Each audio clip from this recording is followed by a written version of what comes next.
আচ্ছা বন্ধু অ আজিতো আমি ধুনীয়া এখন সুন্দৰ গাঁৱলৈকে আহিলো কি ধুনীয়া সেউজীয়া মনোমোহা পৰিৱেশ একেবাৰে দেহা মন সাত পৰি গৈছে কিন্তু আমাৰ সেই চহৰত অ কিমান প্ৰদূষণ তাকেইতো কিমান হুলস্থুল উম আৰু এটা কথা বন্ধু কি এই যে গাঁৱলৈকে যে আমি আহিলো অ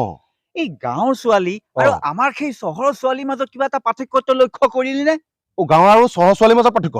কিয় লক্ষ্য কৰিলি লক্ষ্য কৰিছো শুন গাঁৱৰ ছোৱালী তেতেলী টেঙা খায় আচ্ছা চহৰৰ ছোৱালীয়ে পুচকা টেঙা খায় গাঁৱৰ ছোৱালীয়ে পথাৰত ধান কাটিবলৈ যায় চহৰৰ ছোৱালীয়ে বাইকত বয়ফ্ৰেণ্ডৰ লগত ঘূৰে আৰু গাঁৱৰ ছোৱালী ৰাতিপুৱাৰ পৰা গধূলিলৈ একে দেখিবলৈ সুন্দৰ হৈ থাকে কিন্তু চহৰৰ ছোৱালী ৰাতিপুৱাটো ঠিকেই থাকে গধূলিলৈ সিহঁতক মুখখন ধুবলৈ দিলে